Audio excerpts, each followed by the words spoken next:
Assalamu alaikum wa rahmatullahi wa barakatuh.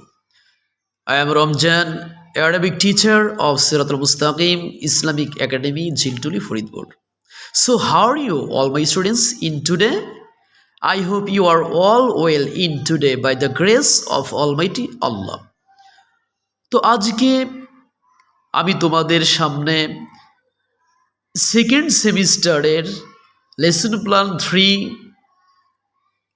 Spoken nursery English version spoken Arabic subject নিয়ে আলোচনা করব। Page number 28। তো আমাদের আজকের লেসন প্ল্যান 3 এর যে আলোচনা, অর্থাৎ তোমাদের আগামী রবিবার, সোমবার, মঙ্গলবার যেই পড়াগুলো থাকবে সেই ব্যাপারে তোমাদের অবগত করছি। আশা করি তোমরা খুব গুরুত্বের সাথে এই আলোচনাটা শুনবে। তো আজকের আলোচনার বিষয়বস্তু হচ্ছে আদ-দারসুস সাদিসু আল-উহুশ, ষষ্ঠ অধ্যায়ের বন্যপ্রাণী সম্পর্কে আলোচনা। তো আগামী রবিবার দিন তোমাদের পড়া থাকবে প্রথমেই, অর্থাৎ রবিবারের প্রথম পড়া হচ্ছে আসাদুন, সিংহ, এবং নামিরুন, বাঘ। তো এই দুটি শব্দ বাংলা অর্থ সহ মুখস্থ করবে। এবং আমাদের সোমবার দিনের যে পড়া থাকবে তা হলো ফিলুন, হাতি, এবং ইবিলুন, উট। খুব ভালোভাবে এই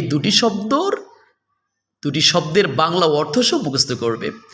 এবং তৃতীয় দিন অর্থাৎ আমাদের মঙ্গলবারে যে পড়া থাকবে তা হলো গজালুন, হরিণ, এবং কিরদুন, বানর। তো এই দুটি শব্দ বাংলা অর্থ সহ মুখস্থ করে ফেলবে। আশা করি আমাদের নার্সারি ইংলিশ ভার্সনের স্পোকেন অ্যারাবিকের লেসন প্ল্যান 3 যে আলোচনা, আশা করি তোমরা বুঝতে পেরেছ। তো আমার স্নেহের ছাত্রছাত্রীরা, তোর অবশ্যই খুব গুরুত্বের সাথে লেসন প্ল্যান 3 এই সেকেন্ড সেমিস্টারে লেসন প্ল্যান 3টা খুব ভালো মতো পড়বে। তো এই ছিল আমার আজকের তোমাদের সাথে সেকেন্ড সেমিস্টারে লেসন প্ল্যান 3 আলোচনা। সকলেই ভালো থাকবে। আসসালামু আলাইকুম ওয়া রাহমাতুল্লাহ।